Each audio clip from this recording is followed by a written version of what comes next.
want to start with the good or the bad? Well, I'll start with the good on what I was wrong about, I guess. Okay. The good is, going into this year, I thought Dorian Finney-Smith was a guy who could play 15 minutes on an NBA team in the playoffs. Like, hey, bring him off the bench for about 15 to maybe 20 minutes. That's who he is in the NBA. Wrong. Now, you're probably overplaying him by playing him 40 minutes just because that takes so much energy out of you. But he is a guy who can start and help you win a championship on a team. And a starter can play 30 to 35 minutes in the playoffs. He's obviously never going to be an all-star or anything, but I was wrong. I thought, man, this dude's like a 15-minute-a-night guy off the bench for a playoff team.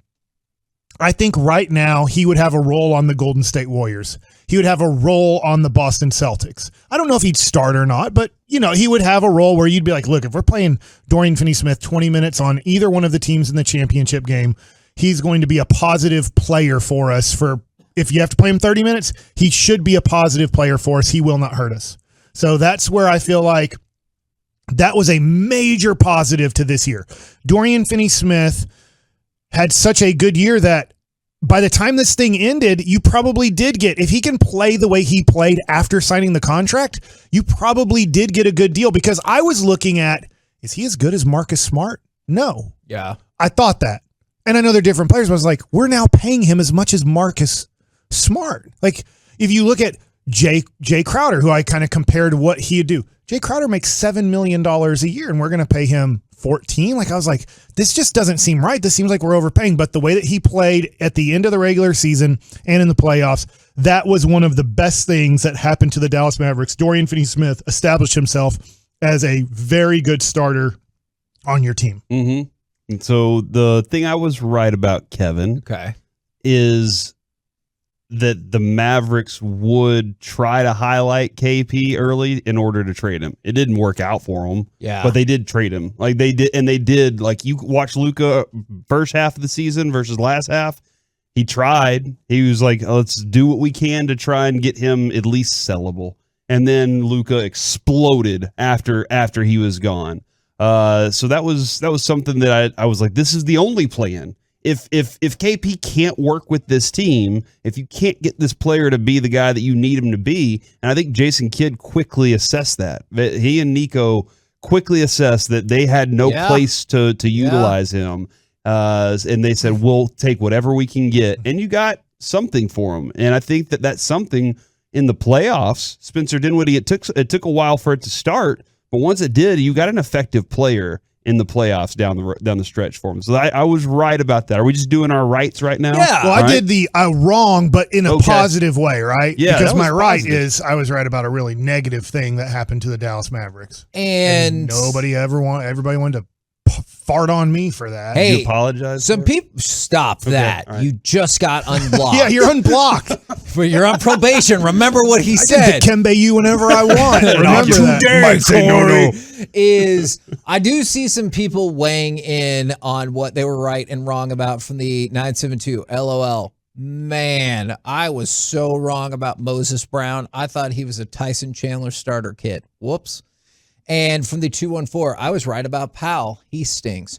Wrong about Dinwiddie and Kidd. And the thing I was right about is this would be the year that the Mavericks would win a playoff series. There's no chance in hell I was like, we're going to make the Western Conference Finals at the beginning of the season. We talked about that a great deal as it went along, but I was right about that. What I was wrong about is, for sure, I thought that Jason Kidd was a meh hire. And the defensive changes and just, I know everybody boils it down to that clip we saw of him like coaching the defense in live action, which was incredible. But what he brought to this team has far exceeded my expectations. I thought he did a phenomenal job this year. I agree with you. This looks like a great hire. He was able to call out players, call out teams, but in a way that the player and the team respected it and responded to it. You got to participate. I'd like Luka to participate on the defensive end. I think if Rick Carlisle says that, I think we might hear a demand for a trade this offseason. Like a Magic Johnson situation. This team isn't built to play defense. This team was built for offense. So that was, 15, 20 games into the season, and the team responded by saying, you know what, Coach Kidd, we're going to show you we can do what you're asking of us. We're going to take it seriously now that you have called us out publicly, because I do think getting called out publicly every once in a while, it's kind of like you have to have the flip the table moment as a coach. I'll say as a manager in baseball, but you can only do it a maximum of 3 times in a season. I know that sounds weird, but the 4th time you do it, we're all adults. We're getting paid more money than you. Like, F you, dude. Yeah. Like, how many, you can't yell at us all the time. Like, we're not that bad. Maybe you're bad too, type of deal. So I think Jason Kidd, I'll agree with you. I thought at that hire, I was like, I don't know. This doesn't seem good. We'll see how it plays out, but it was great. It was an unbelievable hire. And to the Tolo who texted in, look, my easy one that I was right about is Dwight Powell's not a top 300 player in this league. He cannot play 1 second on a basketball team that's in the playoffs and help you. And it was proven again. Mm-hmm. And now Nico knows, right? And Nico wasn't here last year. I don't know what it was between Dirk Nowitzki and Luka and all the people that are in love with Dwight because of his personality, his energy, his effort, his want-to spirit. But it doesn't matter. He's not talented enough to play in the NBA at a high level. He couldn't play for the Utah Jazz 1 second. He couldn't play for the Phoenix Suns for 1 second. He couldn't play for the Golden State Warriors for 1 second. Like every team you name that's a playoff team, the only one that he can play for a second on, and it's horrible minutes every time he gives you, is the Dallas Mavericks. And it doesn't mean he's a bad person. It doesn't mean he doesn't belong in the NBA. He just doesn't belong on the basketball court when games matter because he's not talented enough to play in the NBA when it matters. So that's one of those things that Nico has admitted. He said his number 1 goal pretty much, I guess number 1 is Brunson. Number 2 is we have to get better at protecting the rim and rebounding. And without saying that, he's saying, I got to replace Dwight Powell. So I'm going to throw my wrong out here then, since I did it backwards, but I don't know if I'm wrong about this. Okay. But I think I was wrong about this. Tell me your biggest flaw is you work too hard. I'm too much of a perfectionist. Care too much. Yeah, right. I said I didn't believe Jalen Brunson could be the number 2 on this team, or I didn't think he was a number 2. And you said, why do you not think that? And I said, because I haven't seen it yet. Yeah. And then I saw it, but here's my problem. I still don't think he can be the number 2. That's not with Luka. He might be, if you put him with Shaq, he's going to be awesome, but that's not the game anymore. He would be a fantastic point guard with Shaq. But Luka is the point guard. Luka is that guy on this team. And as good as Jalen Brunson is and can grow, even more as he goes on in his career, he's not the right fit, I think, in my opinion, as the number 2 for this specific team. I think you need a better player. So I think I was wrong in that he showed he can be a number 2. He can run the team. He can run your offense. He can score. He can do a lot of things.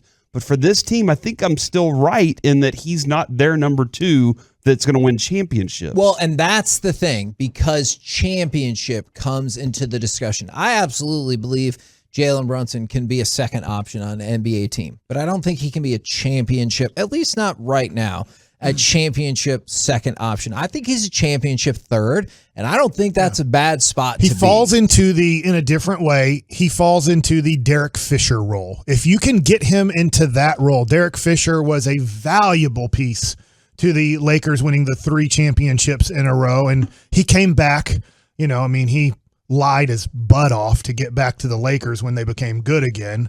That he did. But, I will say that's who Jalen Brunson, you would love for him to play the role. If he starts with Kobe/Luka and he makes some big shots, he does things you're like, without that guy, we wouldn't have won that game. But yet you're not relying on that guy to win the game because that's probably too much responsibility. I could see that, at least consistently. Right. As a one-off, for sure he can do that. But consistently, I'm with you. Right. From the 254, I've been right about Mark Cuban. He's still an a-hole. Wow.